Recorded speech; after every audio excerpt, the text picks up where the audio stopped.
Welcome back to Breakup Cheater, the place where true stories of betrayal, heartbreak, and shocking revenge come to life. If you think your life is complicated, wait until you hear the tales we uncover. Hit that subscribe button, turn on notifications, and brace yourself.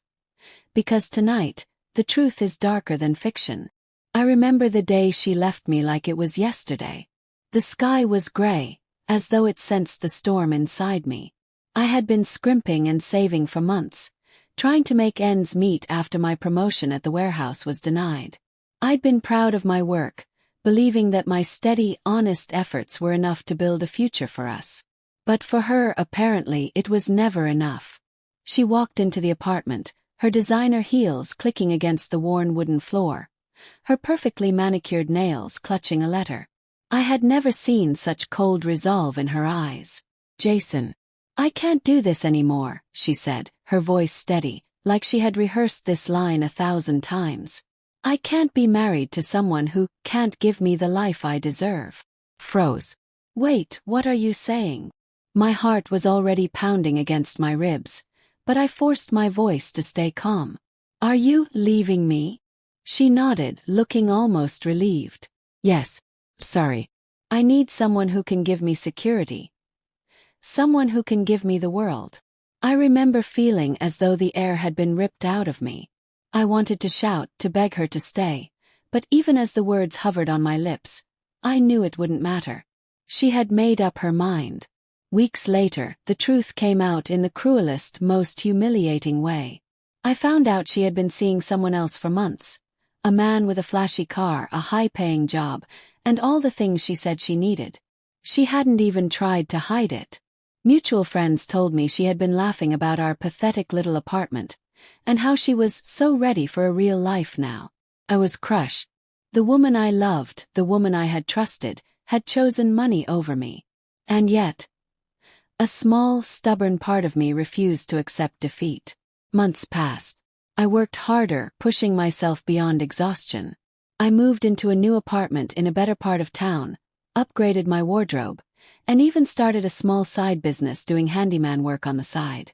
I wasn't rich, not yet, but I was no longer the man she had dismissed so easily. Then one afternoon, a glossy, embossed envelope arrived at my door. I hesitated before opening it. The moment I saw the return address, my stomach dropped. It was hers. Inside was an invitation to her wedding. I laughed, bitter and sharp, the sound echoing off my bare walls. I wanted to throw it away, to burn it, to forget her ever existed. But something inside me, something I couldn't explain, told me to go. The night of the wedding arrived. I bought a tailored suit, polished my shoes, and styled my hair with care. I wanted to look like the man she had refused to see, the man she had underestimated. But I also wanted to see her face when she realized I had changed, when she realized she had made a mistake. The venue was a lavish hall, sparkling with chandeliers and overflowing with flowers. Guests laughed and clinked glasses, oblivious to the storm brewing inside me. I slipped in quietly, standing at the back, unnoticed. And then I saw her. She was radiant, more beautiful than I remembered. Her hair was swept into an elegant updo, her dress flowing like silk. But there was a stiffness in her posture, a tension in her smile that hadn't been there before. She was smiling at her new husband, the man who had everything she had wanted, but I could see the flicker of doubt in her eyes. When our eyes met, the world shifted. For a moment, it was just her and me, two people who had once loved each other deeply, now separated by choices and circumstances. I felt a rush of emotions, pain, anger, but also something darker, a desire to reclaim what had been taken from me. I stayed at the edge of the room, watching the ceremony unfold. Every laugh, every kiss, every toast felt like a knife twisting in my chest. But I held myself together. I wasn't going to ruin this night with a scene. No, my revenge would be quieter, more devastating. After the ceremony, the reception began. Guests danced, clinked glasses, and shared whispers. And then the moment came. The groom approached me, smiling politely. "You must be Jason," he said, extending a hand. "I've heard a lot about you." I shook his hand, noting the arrogance in his grip. "Yes, I'm Jason," I said evenly, my voice steady. "And you must be the lucky man who stole her heart." He laughed, a sharp, mocking sound. "Well, she said you weren't ready for this kind of life. She deserves happiness, don't you think?"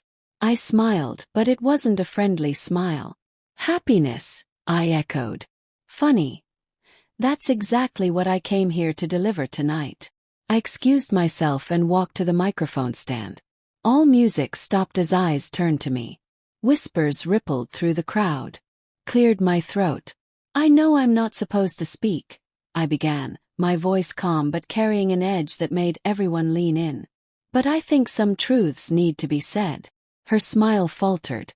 I could see it in the way she pressed her lips together, the slight widening of her eyes. "I was once married to this beautiful woman," I continued, gesturing toward her. "We shared dreams, laughter, and plans for the future. And then, I wasn't enough. I wasn't rich enough, successful enough. I didn't have the life she wanted. So she left me for someone who did." A murmur ran through the crowd. The groom's jaw tightened. She looked at me, panic flickering in her eyes. "But," I said, letting the word hang, "I don't blame her for wanting more. I don't even blame her for leaving. People make choices based on what they think they need. What I do blame her for is underestimating me." I paused, letting the words sink in. While she was off chasing wealth, I worked, grew. I became a man who doesn't need someone else's money to feel worthy. And tonight, I'm here to show her exactly what she walked away from. I reached into my pocket and pulled out my phone, projecting a slideshow onto the large screen behind me. Photos of my new apartment, my business in action, my friends celebrating milestones I had achieved on my own. All images of a life I had built from scratch. The room went silent. Gasps, murmurs, whispers. She was pale, gripping the arm of her dress as though it might anchor her in reality. The groom's smile was gone, replaced by confusion and discomfort. I set the phone down. "This is me," I said simply. "The man you left behind, thinking he wasn't enough. And yet, here I am, stronger, happier, and thriving without you. I hope this gives you a moment to realize that happiness isn't measured by wealth or status.